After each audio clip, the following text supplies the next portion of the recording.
Okay, so we had to conclude our reading of what I'm referring to as Notes Toward an Alchemical Dream Theory Interpretation of Bob Dylan's 22 open letters concerning subscription and unsubscription as desire and motivation to comprehend the deeply symbolic, imaginal significance of the number 15, because we had exceeded an hour in the discussion of that particular interpretation of this number that designates an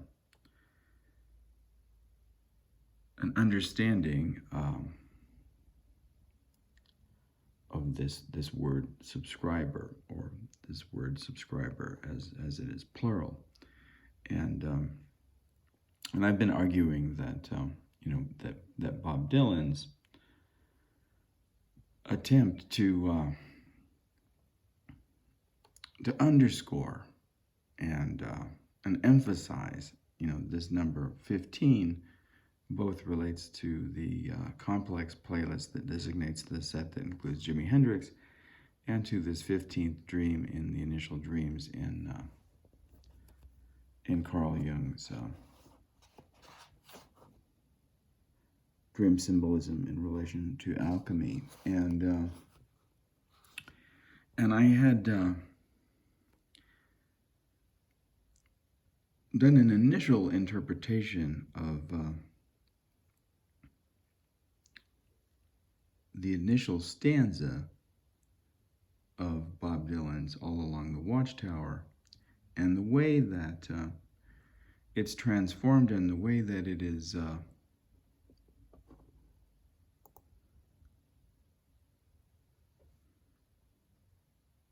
transcribed into text on this particular page, which comes up first if you type in lyrics for All Along the Watchtower. And I had also I had argued that the two lines that Hendrix clearly changes, which are here, and they're interpreted as none will level on the line and nobody offered his word, are slightly ambiguous in the way that they might be interpreted. It's possible to render them this way, but it's also possible to render them in the following way: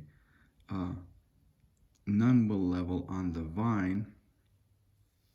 And if it is vine, it relates back to the idea of the grapes that are grown for the wine that the businessmen drink, but also brings that half line, businessmen, they drink my wine, plowmen dig my earth, is those two lines, businessmen, they drink my wine, plowmen dig my earth, they're presented here as lines because there's a pause between them. But Hendrix is very familiar with that classic blues pause, right? And that divides the line. And in emphasizing it, he brings this ballad-like folk song closer towards a reworking of the blues. And of course, on one of the Bob Dylan pages, I think the official Bob Dylan site, right? He doesn't designate those half lines, right? So that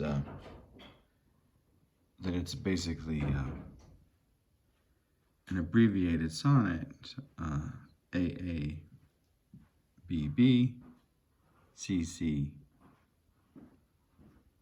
D, D, E, E, F, F, and then there's no final couplet. So it's kind of simultaneously a ballad and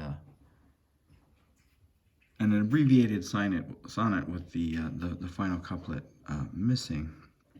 In addition, to making reference to a few other forms as well, particularly in connection with the way that it's presented as this dialogue in the initial two stanzas between the Joker and the thief, and then of course that dialogue, drops out in the final stanza that curiously, right, is divided in half into curiously in this final stanza, the division, seems to hint at the possibility of these couplets, and which the final couplet, if it were a sonnet, doesn't exist. Okay, so basically what I'm arguing is this, that if you imagine the stanzas, right, that are presented here in this transcription of Bob Dylan's John Wesley Harding, initial version of All Along the Watchtower. If you imagine the half lines, which in the John Wesley Harding original version that Dylan performs and presents on that album, those half line breaks are just as clear and articulate as they are in Hendrix's version, right? So if you imagine this first half of this stanza, the way it's presented here, presented as with line end breaks here at this half line, and line end breaks here at this half line, then you would essentially have, right, a ballad form, and the you'd have A, and you'd have B, and then you'd have C, and then you'd have B, right? And that would be the first stanza. And if you did the same thing with the second half of the stanza, and you broke the line at the half line here where there's a pause, and the musical rhythmic structure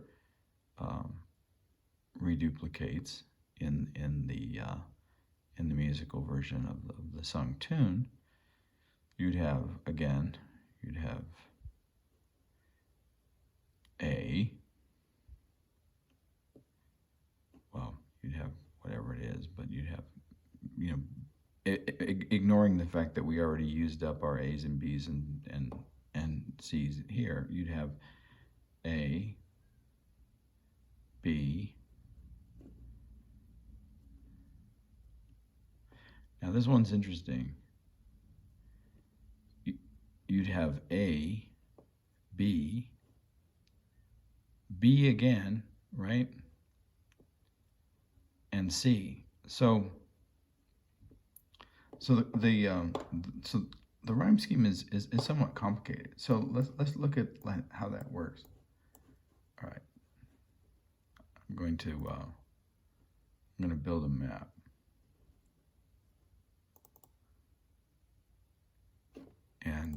And show why I'm arguing that there's more than one thing going on at a time here.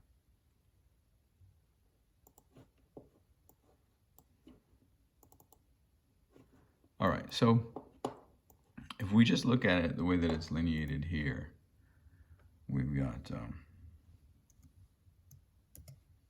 A,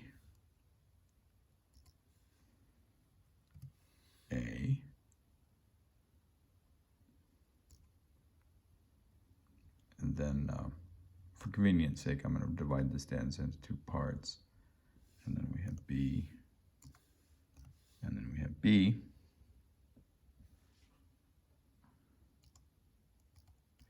and then in the second stanza,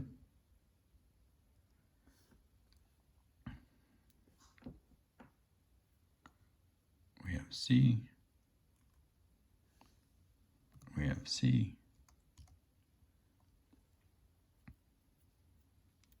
and then we have D, D. Right? Thief, relief, earth, worth, spoke, joke, fate, late. All right. But if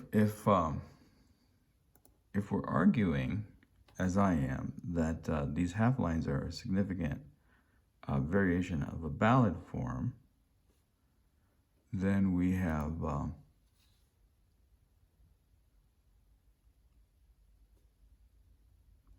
here first, right? And let's see how we're going to represent this. Let's just make a tab.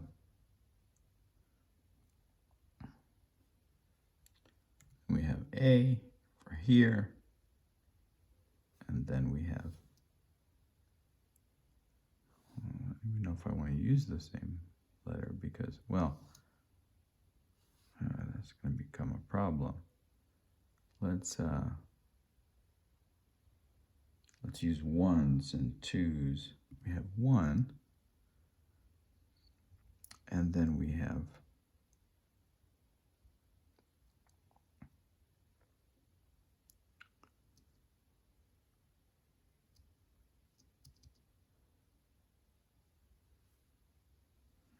see if I can make another tab here. Tab 1, tab A, and then here we have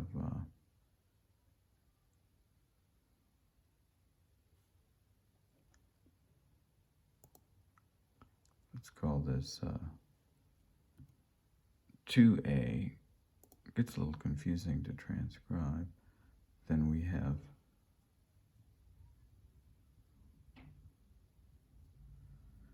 confusion is 3.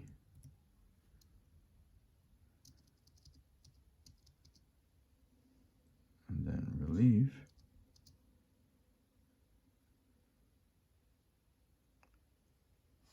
is that's the first internal rhyme there.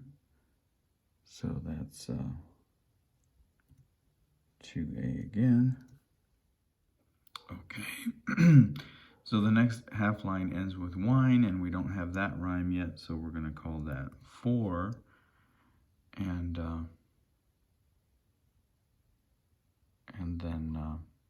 then earth, and we don't have that rhyme yet, so we're going to call that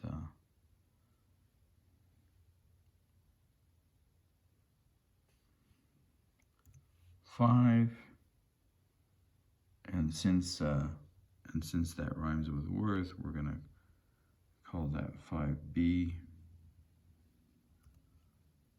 And then something interesting happens. And at the half line here, the word line marks the end of the half line, right?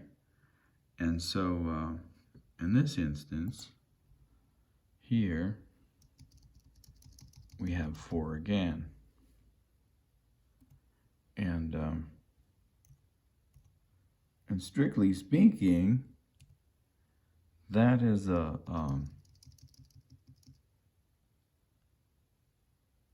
if this were ballad form, a kind of infidelity, and then we'll call this 5B, right? And this happens in the first stanza only, and in this pairing only, and the rest of the form, imitates this structure here, which is essentially, ballad form. So if I were to go to the Wikipedia, ballad stanza page, you would see that is in fact the case. A, B, C, B, right? Which is essentially what we have here. A, B, C, B, right? And then if you ignore that we've used up those letters already, we get the same thing here. A, B,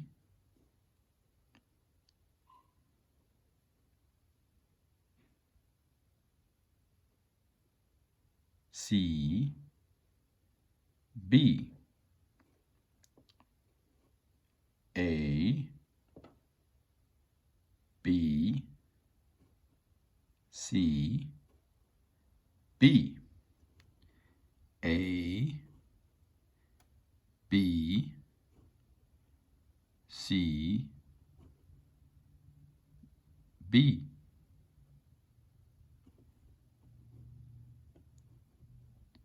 A, B, C, B. All right? And A, B, C, B.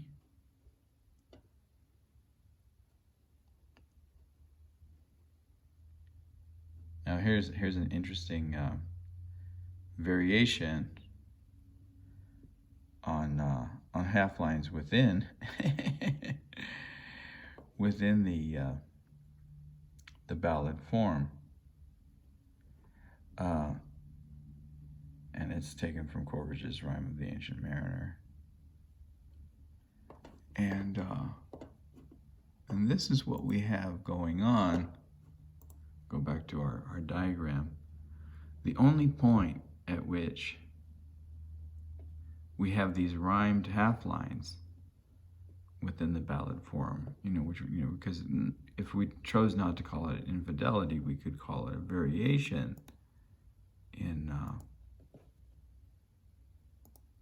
the internal presentation of lines within the ballad form,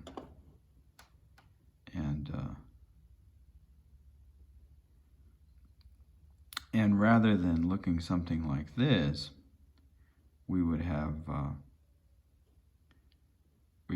rhymes here and here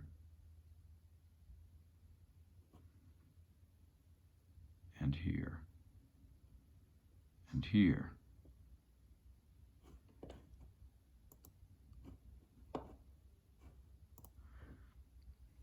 And this is precisely, in Hendrix's version, this is precisely the pair that he changes, and that clearly is reworded here. Now, I've argued that that this line in particular, nobody offered his word, can easily be read as nobody offered its worth, which would, certainly be more in keeping with Bob Dylan's, original.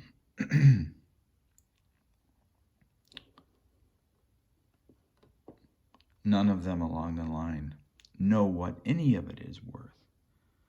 And offering its worth and knowing its worth is, semantically closer to offering word, one's word, telling the truth or making a promise. But in a certain sense, offering the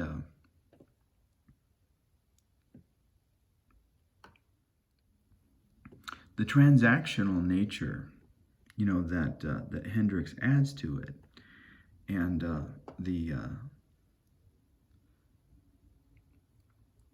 emphasis on the exchange element of that's hinted at in the economy of having value.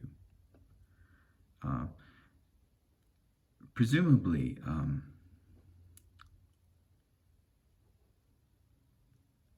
objects that have worth can be exchanged, and exchange is only really hinted at in Hendrix' version of the song, although it's implied, and what I want to focus attention on is the way that the rhymes, earth and worth, and wine and line, and the way that that the formal, right,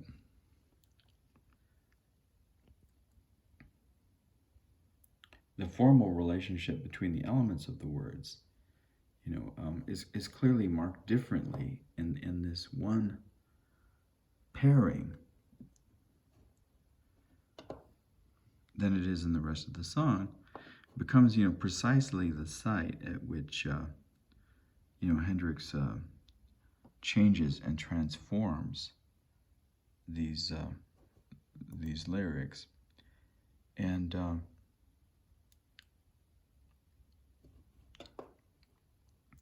if this is word, which I highly doubt, I would render. I would still agree that Hendrix transforms the line, but I would render the transformation nobody offered its worth. And the reason that I would do so is because to change it here is to suggest that Hendrix doesn't recognize what's actually going on in this second part of what's designated as the first stanza on the Bob Dylan page, right? That he doesn't recognize this structure, earth and worth, that is so clearly marked, and so clearly articulated in the John Wesley Harding version of the song.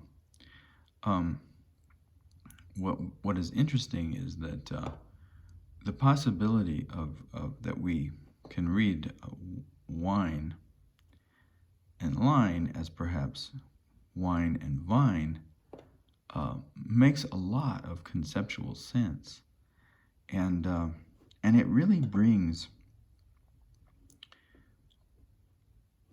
the drinking of the wine, which is grown on the vine, into a conceptual relationship to the digging of the earth, right? And one of the things that I suggested and just merely hinted at in the way that we organized the reading in relationship to Bob Dylan's desire to come back to this number 15, and perhaps dream 15, is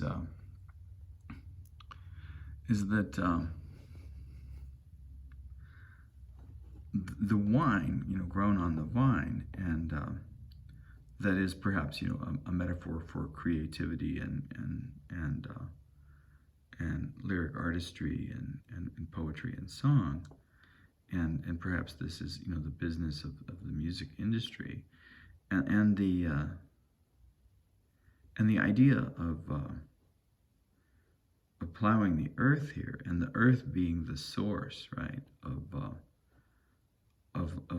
life and sustenance and whatever it is that human beings grow in the earth as farmers to sustain their existence, it is, and I conceded that the divine spirits and deities and entities that are associated with wine, can be male, but I was hinting at the suggestion that that the source of these riches is Mother Earth, right? And therefore feminized, but feminized in this way as a maternal figure, and in a certain sense relates to this line that we have from Carl Jung. This line that's represented in about the middle of the text here from Carl Jung: the mother is superior to the son, but the sister is his equal. And this notion of equality becomes extremely, extremely important in this minor and what one might argue, and I would argue against, as trivial transformation of the lyrics of this song in Hendrix and his rendering of it, because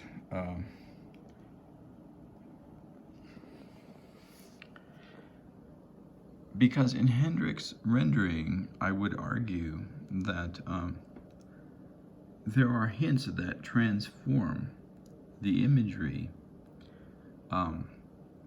in various ways to reference what's implicitly there in Bob Dylan's song, but that is explored more fully by this minor transformation that's actually a major rethinking. And that major rethinking, its hinge is this very notion of equality, and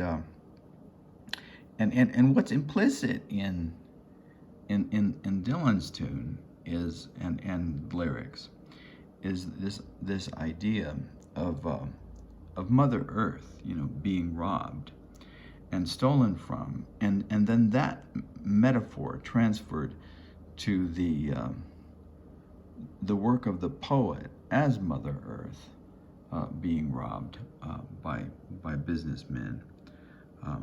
The wine and blood, right, that flows through the planet, becomes an image of the poet's labor and blood, in a certain sense, that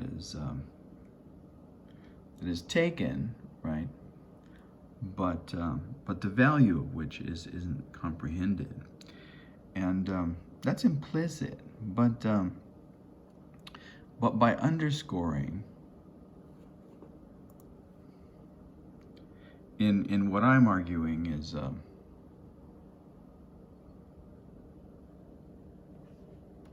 this line: nobody offered his word, nobody offered its worth. And by I'm not sure in Hendrix what this word actually is, whether it's line or vine, but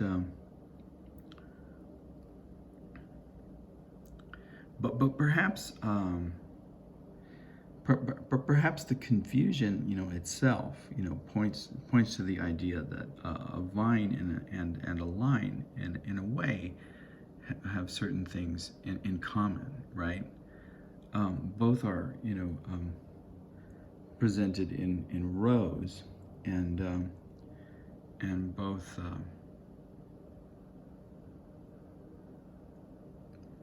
are, one could say, source material or a structure, from which something of value is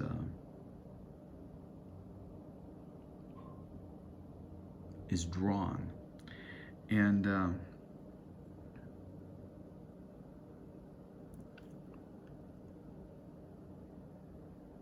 And the idea that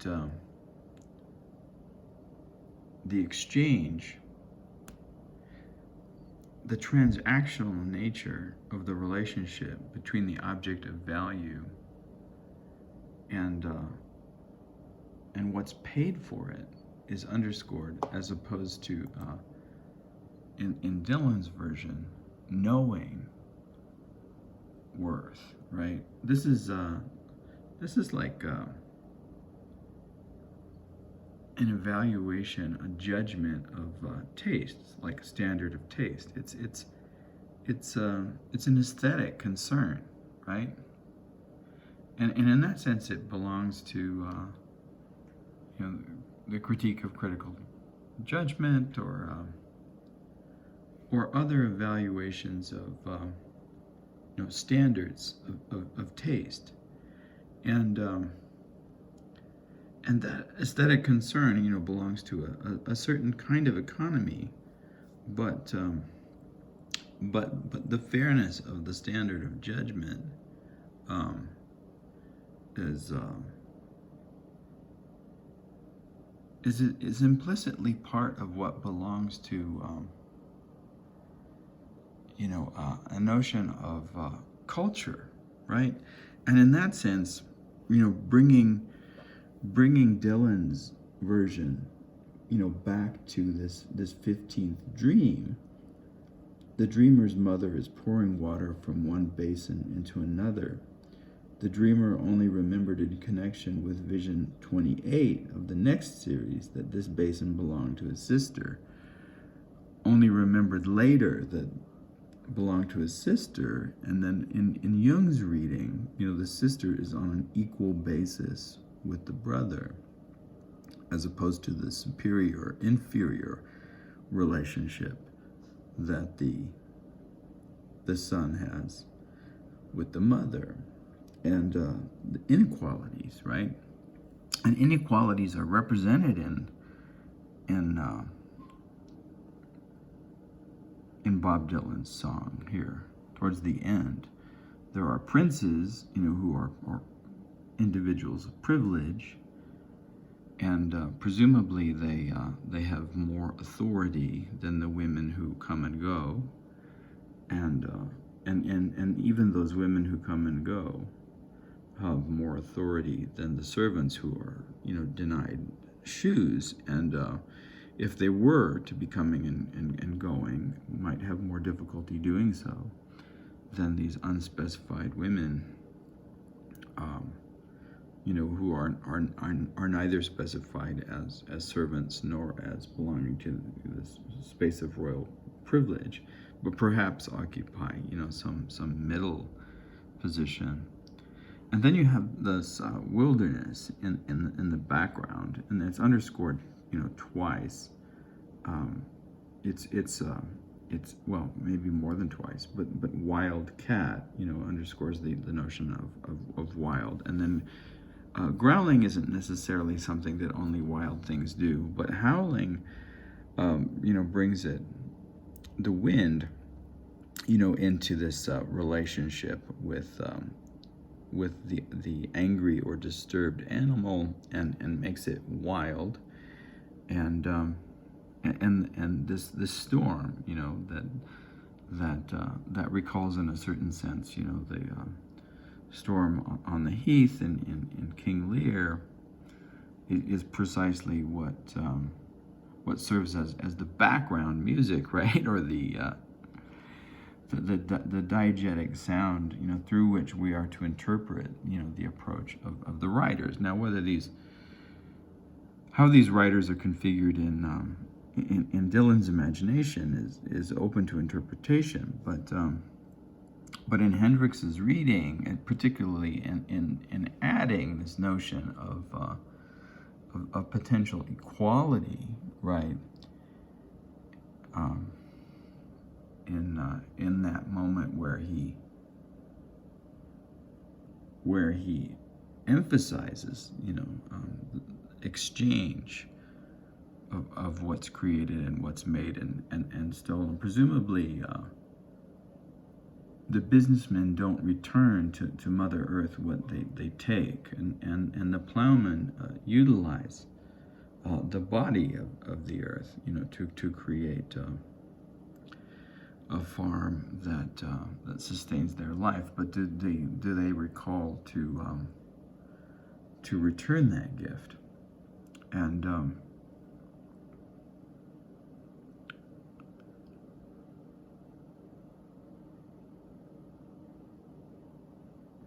however we interpret the transformation made in this first half line,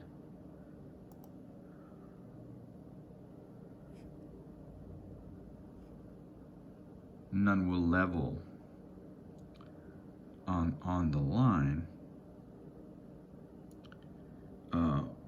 This second transformation nobody offered its worth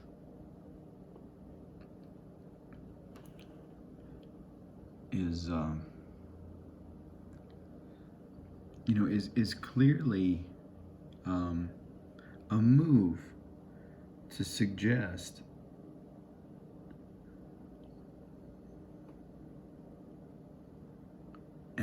or at least to imply uh,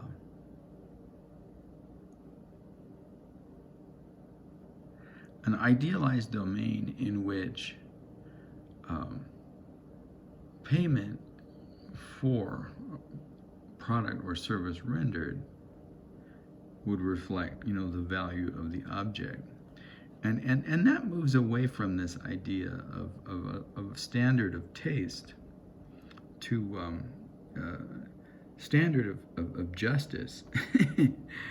and it seems slight, but it's a politicization of that second half of the first stanza, at least that first stanza as it's rendered in on Bob Dylan's page, right? And in creating that idea, that is reflected in this 15th dream, that the dreamer is moving from a place of subordination to a place of equality and equal footing, and that movement, as Jung describes it, is a movement of the relationship of that dreamer to this construct of anima, and Jung creates an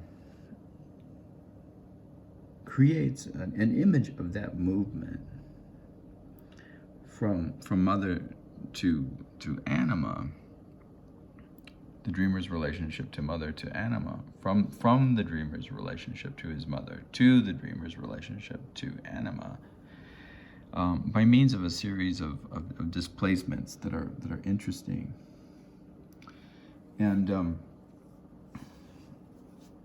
these displacements, are offered, via a memory of who this particular basin belonged to, the sister, and this argument that the sister is on equal footing with the son, and he does so here.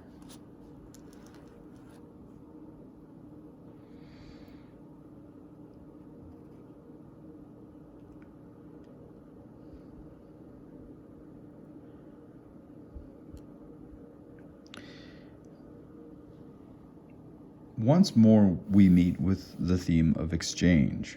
One thing is put in the place of another. So when he says exchange is one thing put in the place of another, we're essentially talking about these kinds of displacements, and he's referring in the dream to the pouring of water from one basin to another.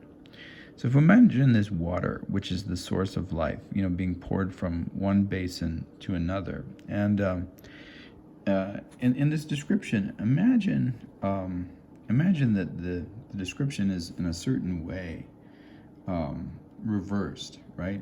And that this ending, then the dreamer is rejected by his father, is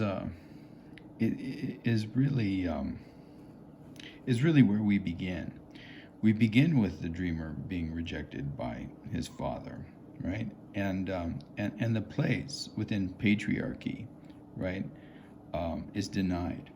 Now, in Hendrix' version of this song, and it's possible to read it this way, there are servants, and therefore there are slaves, and the princes who keep watch over the tower while the women come and go are essentially belong to the tradition, and that part of the collective consciousness, right, that that resides under the aegis of the patriarchal signifier of the phallus and of the tradition and of the conventional establishment. So the tower itself is this space of patriarchal authority, and the Joker is already trying to find some way out, and can't get any relief, is aware of the confusion, and is aware in Hendrix's version, which is so significant, right? Not only that that the earth is being exploited, and that just as the earth is being exploited, his work, whatever that might be, is also being exploited. He doesn't belong to the patriarchal embodiment of the tower. He belongs to the domain of the mother, and in Jung, that's an image of belonging to the collective unconscious as opposed to the collective consciousness, right? And then, but what Dylan doesn't do is he doesn't specify in this notion of equality, of a movement from belonging to that collective unconscious as a relationship to the mother and what the mother stands for. What Jung refers to as the source of the water of life, but what's rendered here as the earth that's dug for food and sustenance, right? And the wine that's transformed from the vine. What Dylan doesn't do is to use that to transform that relationship of the Joker, the speaker, and his work in relationship to the superior mother source into a viable means of exchange. And the theme of exchange in some way gets dropped out, and it's replaced with this notion of a judgment of taste. All right, so let's go back and backtrack in a certain way a little bit and look at what Dylan's initial version of All Along the Watchtower has in common with this dream and with Carl Jung's interpretation of it, dream number 15, which I'm referring to as a dream in which an action is performed with great solemnity. And the first thing is this notion of some kind of patriarchal space or patriarchal symbolic domain, the watchtower, and what belongs to the watchtower. And what belongs to the watchtower is the privilege of royalty and princes and their power, and view over all that falls within the circumference of the domain, including women who come and go, and servants, slaves, and what lies outside of this domain is the wild, and the wild is from the point of view of the watchtower. The wild is a fierce storm of perhaps anger, but definitely danger in the growl, and the howl. And growl and howl are interesting in terms of not only what they signify here, but in terms of some of the work that we've done along those lines that fall outside, the watchtower, in the howl and the growl of beast language, and the failure of certain romanticizations of those growlings and howlings, to realize a space that exists outside of the domain of, for example, the zoo, which all zoos, belong to the patriarchal watchtower, right? So to growl at lions in the space of the zoo is an interesting, confusion of the liberatory, potential, perhaps charitable in relationship to to the lions in the same way that if a beggar were to approach you, in a bistro, and try to con you out of some change, or that if you have a guilty conscience and don't work in domains of social justice and social equality all the time, and somehow want to justify all of the wealth and resources that you have, that you'd be eager, to give this beggar money and feel good about yourself, even, and then go about, eating the rest of your cake, whatever. And that kind of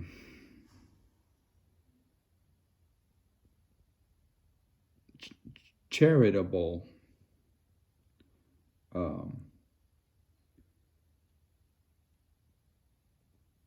psychological protection, right? That the exploiter, offers to consciousness, to guard itself and to protect itself from what's really perceived as this growling and howling, wildness, that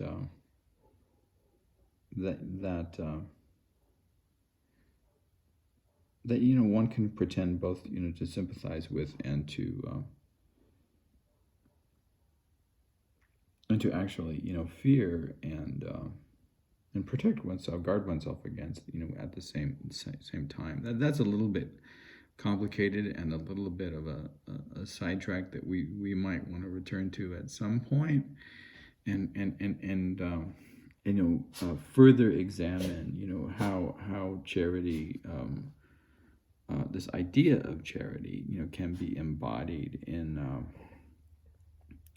participation with the wild in these safe spaces that very problematically confront whatever it is that offers a symbol, right, of wildness, that still inherits the prospects of the watchtower, whatever that watchtower might be. That's going to itself involve a lot of work relating the growl and the howl, and how they might play themselves out, either in a performance in a zoo setting, recorded and documented by a cinematographer, or in the coins that one casually and self-satisfactorily hands to someone who's either homeless or begging for some other reason, right? And in a certain sense, right, interrupting the safe space of your activity, which certainly includes princes and women and barefoot servants, as much as you might not want to admit to all of those facts. In any case, what exists in what seems to me to be present in all along the Watchtower in the John Wesley Harding original version that Bob Dylan records is this notion of the anima and the artist's relationship to anima as mother or maternal figure, and the way that is configured in as Mother Earth being the source of this value that the patriarchal domain of the Watchtower can't understand, right?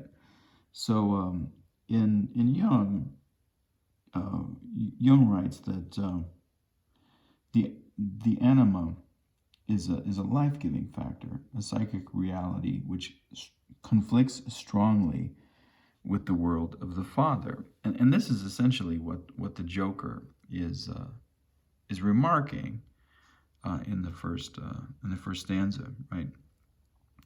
There's too much confusion for whatever reason. The domain of the collective consciousness that belongs to the Father, and from which, perhaps the Joker is rejected, as the dream, Dream 15 suggests. The last line of Dream 15, which I'm really arguing here, is really the beginning. Then the dreamer was rejected by his the dreamer was rejected, by his father, and being outside, right, the watchtower, which we really only learn in the last stanza, because honestly, the last couplet, right, of the last stanza, if we take, this pair of couplets as a divided stanza, is kind of where, we learn where these two interlocutors, the Joker and the thief, are situated. And they seem to be riders, so they're outside the watchtower and they're approaching the watchtower from the wild. But we don't get that in the beginning. And if you just read the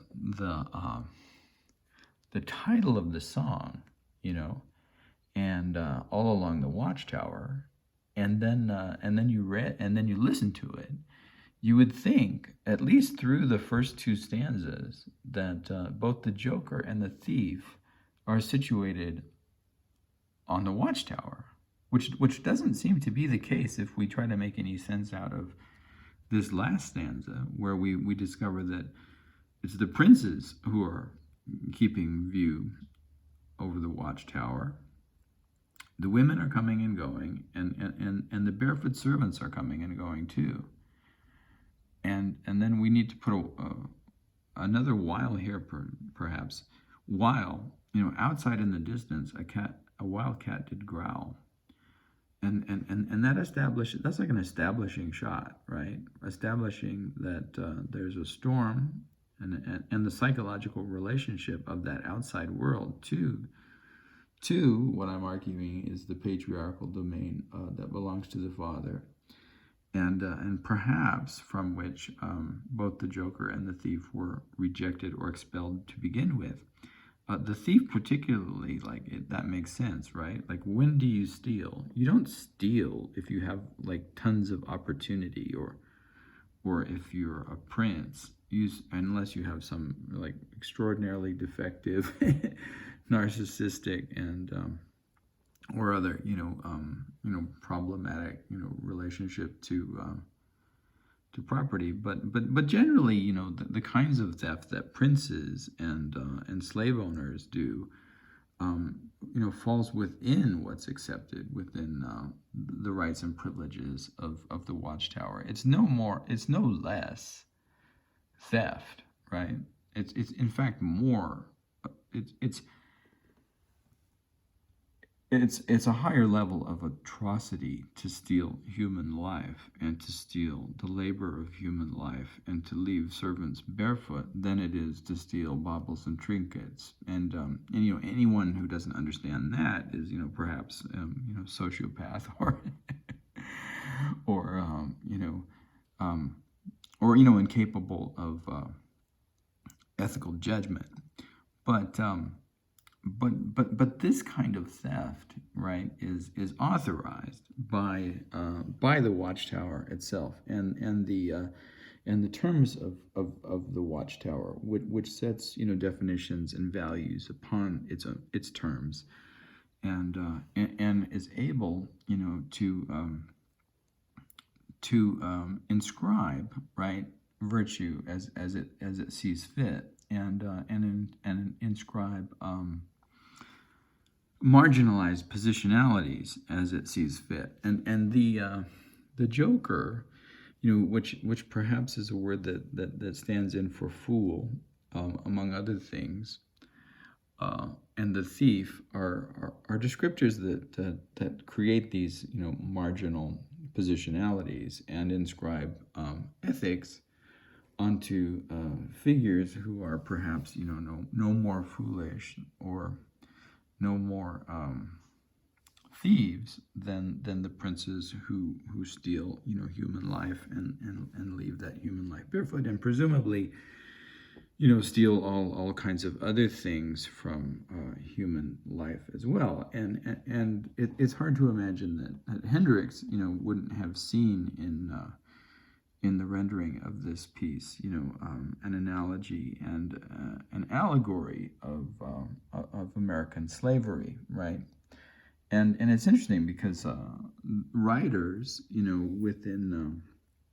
within the institution of slavery, and those writers that we saw in the images from Texas, where Haitian immigrants were being run down as slaves were run down, right, by riders on horses and being whipped, right, by these riders, and reminding us, how the institution of slavery persists in places like Texas along the Rio Grande, and how governors like Texas Governor Abbott, continue to utilize all kinds of strategies, including,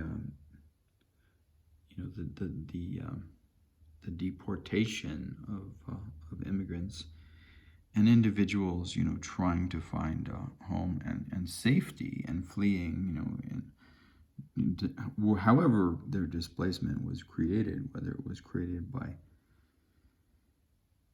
by actual storm or by the storm of human indifference and oppression and violence. They're not being welcome, right? These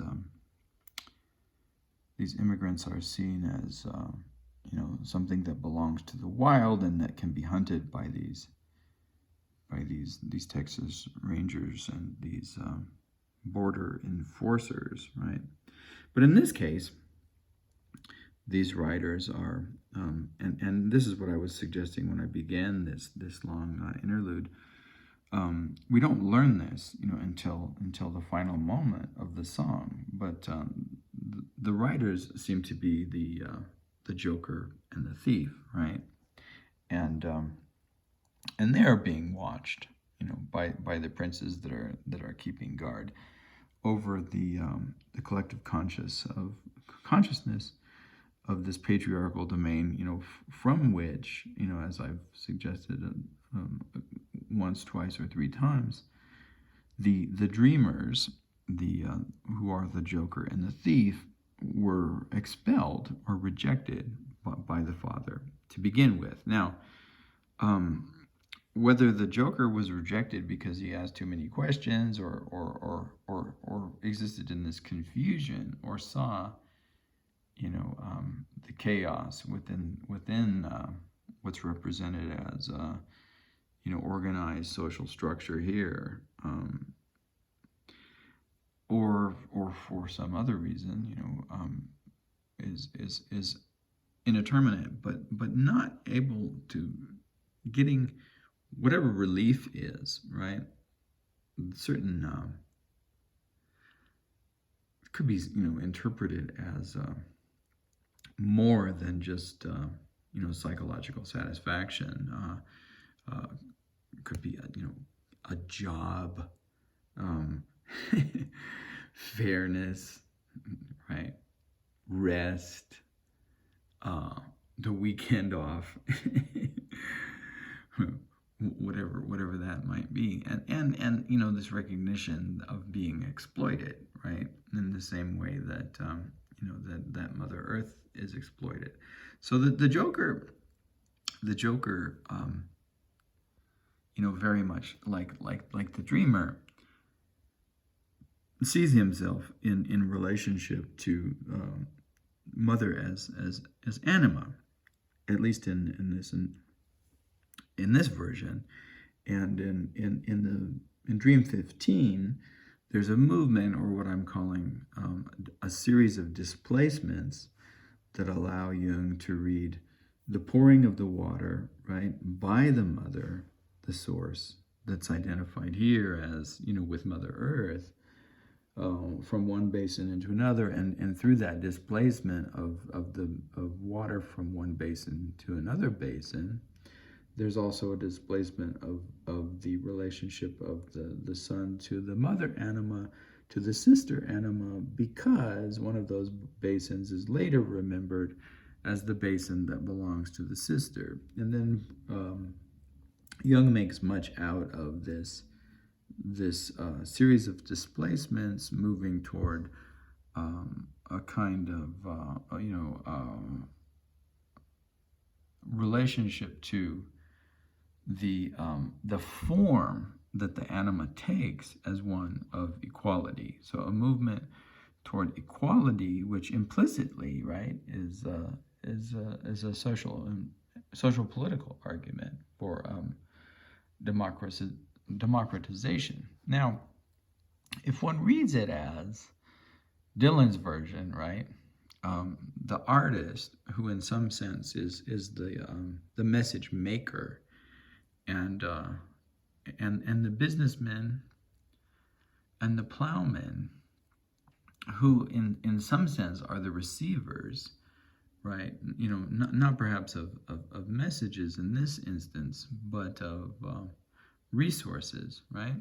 You think of that comparison between resources and messages, but from the point of view of a relationship between the sender of a message, or the author of a work, and the receiver of that work, right, or the reader of that work, it becomes a matter of in Dylan's construct, just being misrecognized or misread, right? But what would it mean, for the exchange between the source and the receiver as belonging to a space of equality, and that starts to get hinted at here, in which a movement is made towards this notion of the sister. Now, it's not necessarily made in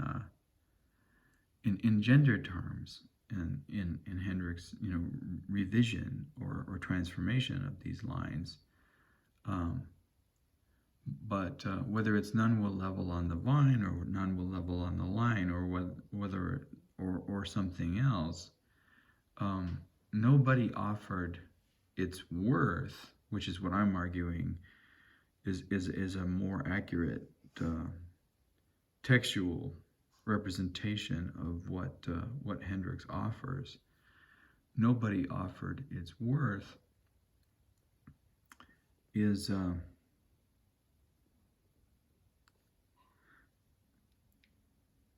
a way a recognition of what is described in Jung as an action performed with great solemnity, which is in some sense an offering of something of great value. So let's talk about then, what that offering of great value has to do with the discussion of economy, or lack of economic viability, between the two positions of the Joker and the thief. And so, to begin with, the Joker is clearly representing the position of the mother as anima and an earth mother, and the offering, of the bounty that is made by this figure is not appreciated in Dylan's version, but is not offered a fair price in Hendricks' version, and in a certain way, let me Let me provide an analogy from my life. My mother, who was a single parent and who, both did the work of the mother and the father, in raising me and providing for me. I was an only child, and I grew up without, brothers and sisters, therefore without, these this familial, equality that is referred to in the 15th dream, but also in the space, that was very difficult, for a single, the social space that was very difficult for a single woman, as a provider in the 60s and 70s, and then into the 80s as I was an older child. But by the 80s, really, I was independent, but more or less independent. but I recall, and I offered that as the background, to in some way, account for her understanding of this. But she once said of my Mennonite grandmother, she has never worked a day in her life. Now, this was a woman, who woke up at 4:30 every morning, and, in addition to, reading her, selected Bible passages of the day from that volume, the King James Bible, she also, began preparing, breakfast and whatever breads that she was going to bake that day, and her cleaning routines, and she labored, right? Women's work. She labored long before my grandfather ever rose and got up and got dressed and went to his job, and then he would return for lunch, and she had prepared his lunch and been laboring all of this time, and then long after, right, he had returned home from his job in which he was paid a salary. She labored, and even while he was doing farm work, because he was also, in addition to having a job, he was also a farmer, she continued to work. So in terms of the time spent engaged in activity, her time well exceeded his time. But under my mother's terms, she never worked a day in her life, because the work of the life-giving factor of the anima wasn't recognized. Either its psychic reality or its material contribution to the economy of the human universe wasn't recognized by this particular watchtower that belonged to the patriarchal expression of the collective consciousness, right? And clearly, the Joker aligns and allies himself with this position of the earth. Now, I'm making much of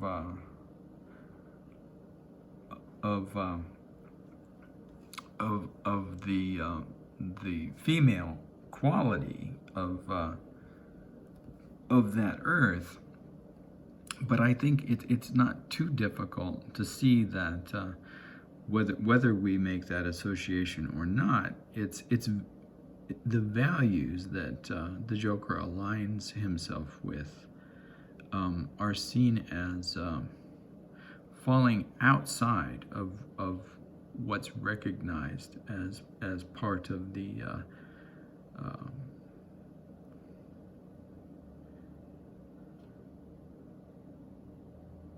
exchangeable, right, level of economic relationships. Nobody offered its worth. And then if you really want to make this, in Hendricks' version, word, we can, go down to to the conclusion of this stanza, there's some justification for that as well, because even in the initial Dylan version,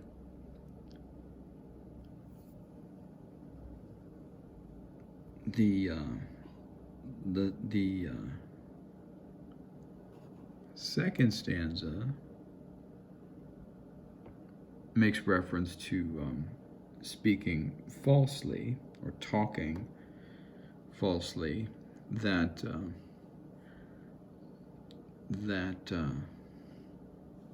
is some justification for understanding that line in Hendrix as nobody offered his word. Although I think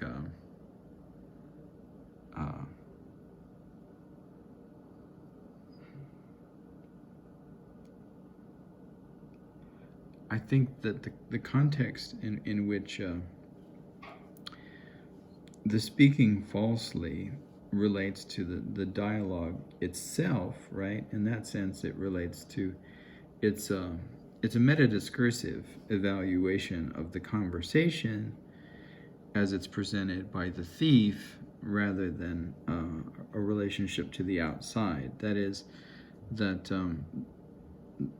that representationally, it's not really a displacement. It's rather an internal evaluation of the conversation and an assessment of the dialogue itself, right?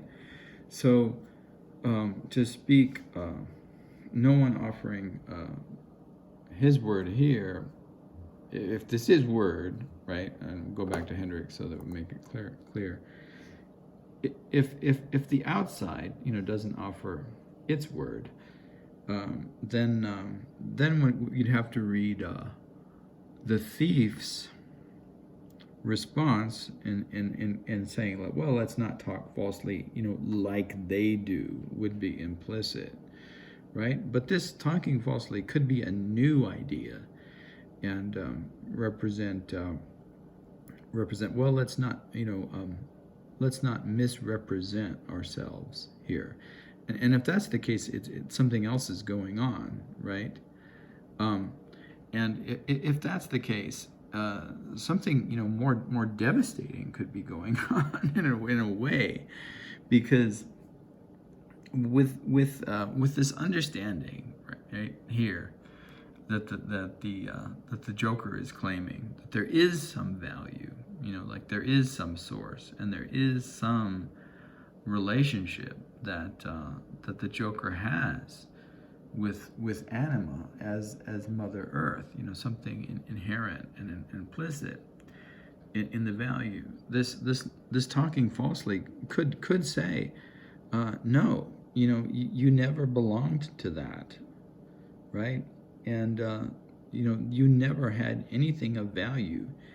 And what's interesting is that would make sense for the thief to say, because he steals, and stealing is in some way just a perversion of a return to being rejected by the father. So if we imagine that the father and the patriarchy is this institution which enslaves individuals and creates hierarchies, right, and creates this tower, but which some sons are excluded, and this is why I think for Hendrix this really becomes a dialogue about African American manhood and where value lies, and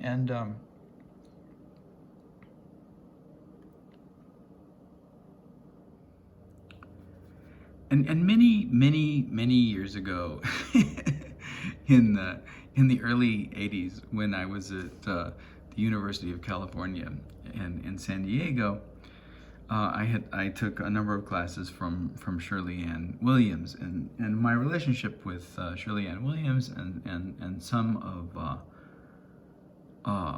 of her work and the way that she taught is documented in a few other talks and works that I have on this particular channel. But two of the courses that I took from Shirley Ann Williams, one of them was African American manhood, images of and discourses of African American manhood in African American literature, largely novel, but also slave narratives and in biographies, including the life of Frederick Douglass and other volumes of and accounts of the acquisition of literacy within some of these slave and liberation narratives, and then another one of those classes was African American literature and the blues, and for which we read Mary Baraka's Blues People and a number of different formal analyses and histories of the blues, and in addition to blues singers autobiographies like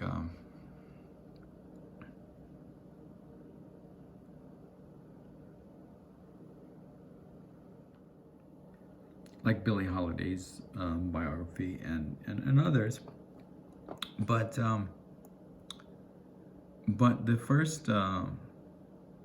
first work that I did on Hendrix was for her class, and I'm trying to get back to all along the Watchtower here.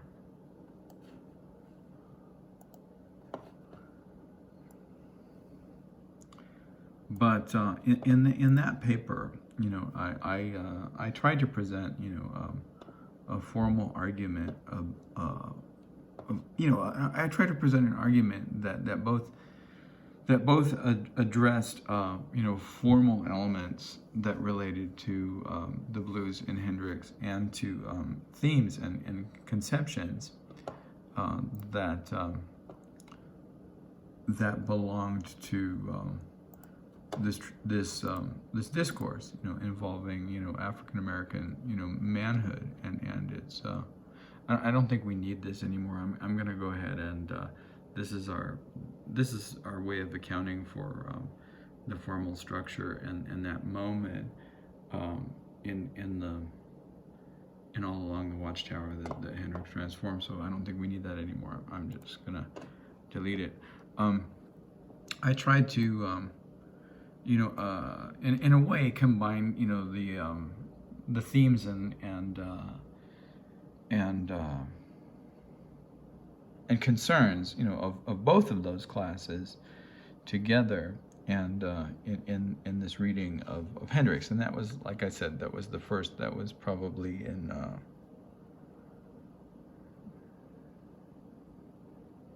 I don't know when, around 1985, and was the first time that I had attempted to think seriously about these concerns in relationship to Hendrix's work. But early on, right, in that initial reading, I started to see, in doing the work of interpretation, I started to see the way that Hendrix wasn't simply a writer of these kinds of concerns, but that his selections for those covers that that he did do, and the way that he transformed the work,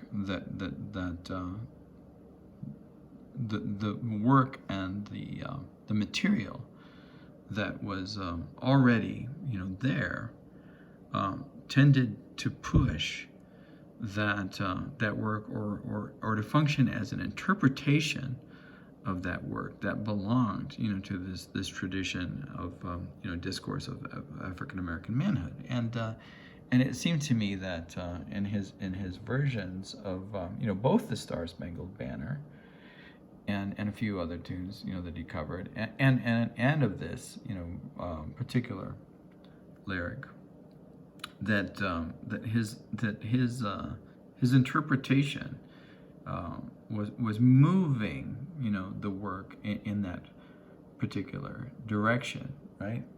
And of course, the black sun, right? And this is not unique to Hendrix, and this is not something that belongs to a bygone era. Now, I'm going to see if I can get back to the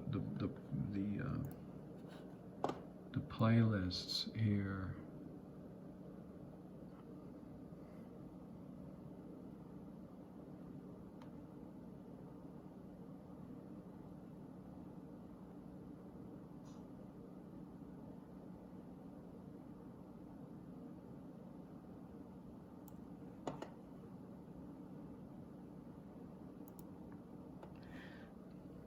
I don't know if I would be able to use an excerpt from this song or not, and so I won't play it. But let's see if I can find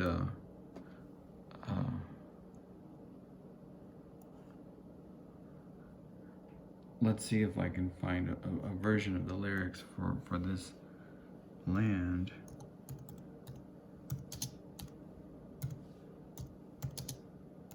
Online.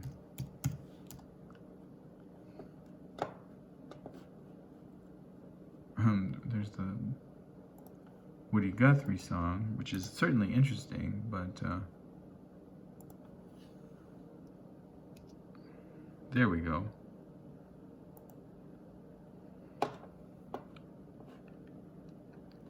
All right, so economy is clearly here again. Paranoid and pissed off now that I got the money. Okay, so in Hendrix, or in Bob Dylan's song, no one, or in Hendrix's version of that song, no one was offering what the work was worth. In this case, the money is finally acquired, but at what cost? Now you have to be paranoid because people are still trying to take it, right? So you're still the inherited, disenfranchised son, maybe even the slave owner's son, literally, but excluded, rejected, by the father from the very outset, from birth, right? And even if the resources are acquired by legal means, right, they'll still be perceived as illegitimate by the social structure, by the racist patriarchal structure, right? So you have to be pissed off and paranoid because even though you got it, fairly, and based on your own worth, someone's trying to take it back and deny you the place, right? So now that I got the money, I'm paranoid, and you have to be pissed off because someone's trying to take it. 50 acres and a Model A, and of course, is a reference to the reparations that never really happened, and then right in the middle of Trump country. Well, for those of you who've never been situated in the middle of Trump country, you're always kind of paranoid and pissed off because there's always somebody like either leaving a dead animal on your porch or telling you that you don't belong or striking you in the face and or calling the police on you or camping out on your own property and then calling the police on you. Now Mr. Williams ain't so funny. I see you looking at your window. Can't wait to call the police on me. Yeah, just exactly that, right? Exactly that. That's exactly what it is. And so, those writers that we had talked about before, that rounding up the Haitians and along the Rio Grande, are still eagerly waiting, everywhere in Trump country, because someone's always, exclaiming, "There goes the neighborhood," and calling them to repair it, to whatever, condition of white racial purity that it never existed has, but, it did in someone's bigoted imagination, right? So, okay, so when I know you think it's hard to read these lyrics.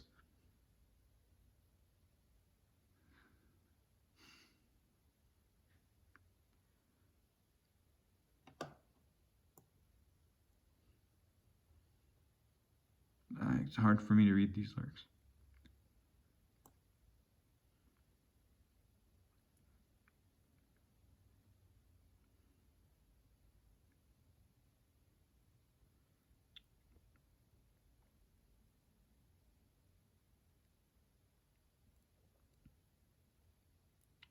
But this is where I wanted to arrive at. Fuck you, I'm America's son. This is where I come from. And this is the rejected son, rejected from the very outset, and historically rejected by Jefferson, way back in the day, and still rejected, no matter what, right? And no matter, the struggle and difficulty to come to those resources and to own them legitimately. So it's still there. But what I'm arguing for in Hendrix is that he finds a way of making what is implicit or what could be read into his covers and in this specifically in this cover of All Along the Watchtower, he finds a way of bringing it to the surface, and part of that involves context, the fact that he is a black artist, and he articulates, right, like his cover in relationship to a culture, right, and or a subculture that belongs, right, to a domain, that is exploited, right, by the privileged class and the privileged culture that falls under, the law of the father, and by virtue of being excluded, the excluded son draws, resource from the value of the mother. And this was something that I argued, as I said, years ago, perhaps 1985, in this papers that I presented, the first work that I did on Hendrix and his relationship to the blues, and this tradition of particularly like the economics of African American manhood, but also like the what would you call it, the psychosexual economics of African American manhood, which I argued that although it's easy to interpret the some of the sexuality that's present in Hendrix lyrics and music, as it's easy, oversimplification, presented as this kind of masculine, I wouldn't say misogyny, but masculinized, sexism, right, like chauvinism, that articulated within this economic space of what is already, right, a feminization by means of a rejection from the inheritance of the father, that you have, like, in the very sexuality that's presented in Hendrix's songs, again, something similar to this dialogue between the Joker and the thief. Like, what becomes possible, right? If whatever you do, having been rejected and having, like, failed to receive the inheritance, and then you worked, and you acquired this, like in the Gary Clark Jr. song, but still someone wants to steal it from you, for whatever reason, because you don't belong, right? Because there are these names that you can be called, because there's this apparatus of state oppression called the police, that is an evolution of these writers, right?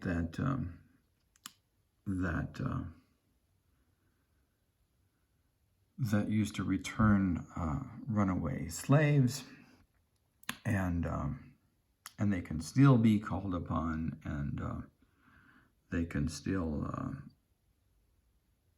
be called upon, to steal, both, your property and your body, even today.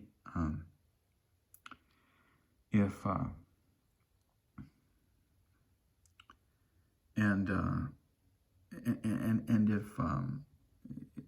if as being the rejected son, or the disowned son, the resource that one had in terms of one's psychic reality was to return to anima, as mother, but even that was denied. Then is this option of as the kind of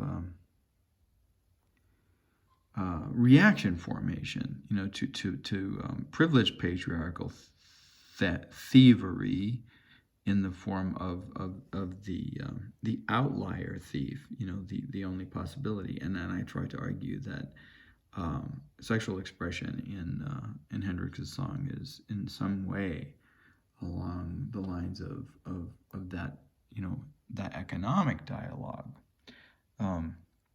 And as problematic as it might be, in certain respects, that it's much more compelling to read it within that larger, social historical framework. All right, so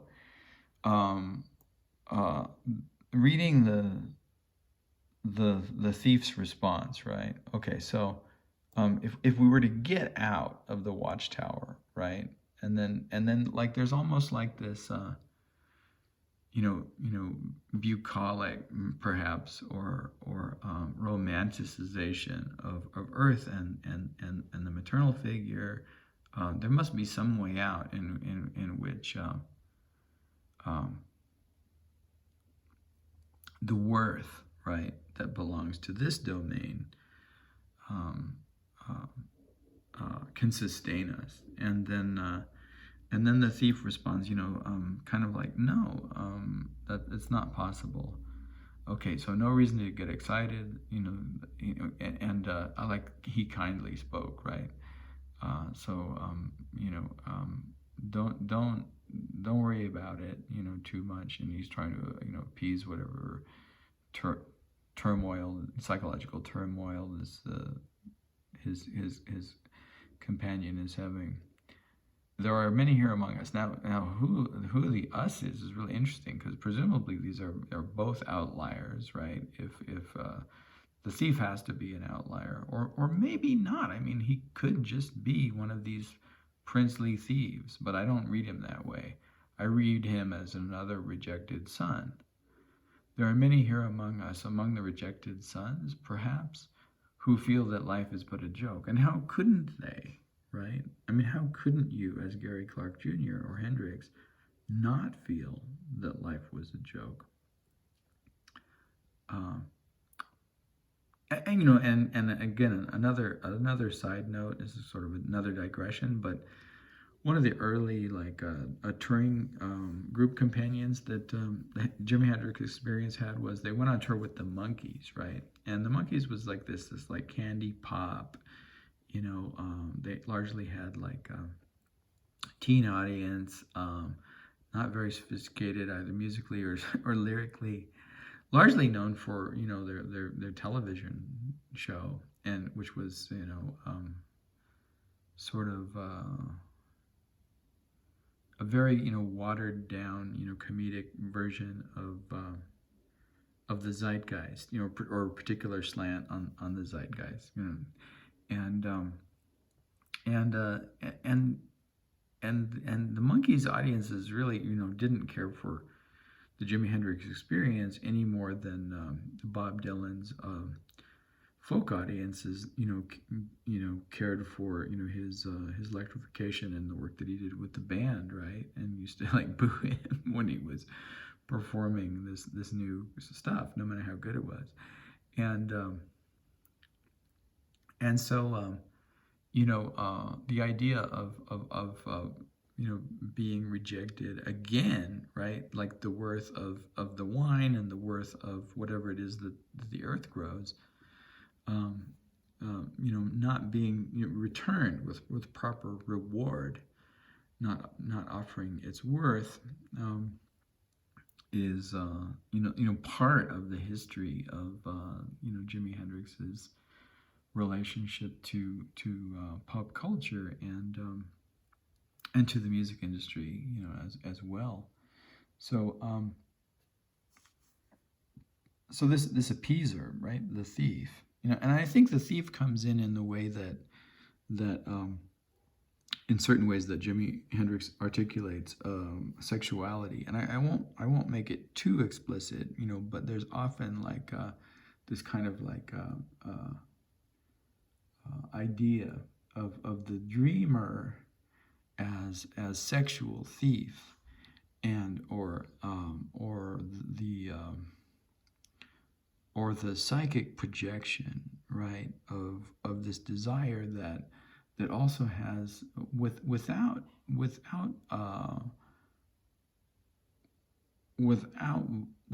violating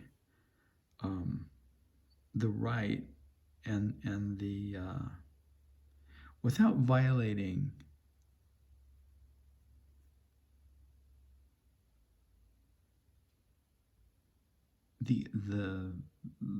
the subject of desire and the intentions of the lover. So without violating the beloved woman or the loved woman, clearly violates the patriarchal and racial restrictions of the culture. So it's not it doesn't make reference to the violation of women's bodies as sexual dreaming, but makes reference to the violation of patriarchal ideas of ownership as dreaming sexual expression, right? And that needs to be clarified, because that's an important issue, right?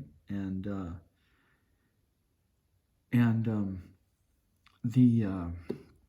the thief, here is arguing from this point of view. We could say, don't identify as anima, right? Rather, identify as we could say like the inverted or I don't know, contrapasso isn't the right word, but the as the rejected son of this patriarchal father who has gained resources, by theft and exploitation, re-inhabit, like this role of thief within the excluded space of the outsider, and right, it's like this. I'm paraphrasing the thief. Right, that the only real value is what the father possesses. So we just have to steal it, and in that sense, it also relates to traditions of African American manhood that, like in the narrative, of the life of Frederick Douglass, literacy is seen in these Promethean terms as like stealing fire from the god who owns fire and who possesses the privilege of apportioning it, to those he sees fit. So in order to gain literacy, one has to steal, and in a certain sense, the fire was always already stolen in the first place. I mean, one could argue even in the Greek myth that Zeus has always already stolen it from Kronos, right? And Kronos has always already stolen it from Uranus, and I'll end there because to go beyond that becomes more complicated. But one could say that this is this is the response of the thief. And it's interesting that he says, there are many here among us who feel that life is but a joke to the joker, right? Now, presumably the joker has no recourse other than to believe that life is a joke because he is a joker. And the idea of this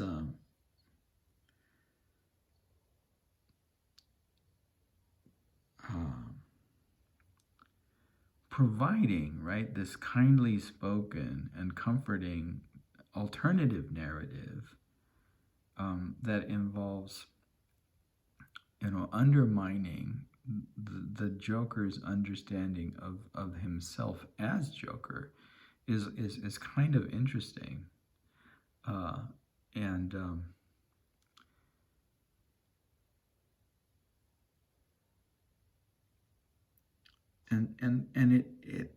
it hints at the idea, because of the way that the thief refers to speaking falsely as opposed to speaking truthfully, that identifying as a joker, and perhaps that means fool, but identifying as the first and 22nd card in the tarot deck is always to hide the truth from oneself, right? And the truth belongs to making haste, I suppose, of getting to the tower by a certain time. Now whether they're and I'm assuming that they're thieves that don't belong, to the watchtower, and of course, it's possible that they're pirates, and they do belong, to the watchtower, and they've just been sent out, to rob someone else, and in that way they would be more like those writers, who are sent out to find, to hunt, and return, run away and renegade, slaves. But I don't believe that's the case. I believe they're both outliers, and I believe that the howling and the growling, belong to the psychological space in which they reside in some ways, or hide perhaps in some ways. And well, let's end there for today, because I think we have quite a lot here, and I'm not sure how I'm going to get this up with this length of material. So so let's I think that's enough for now.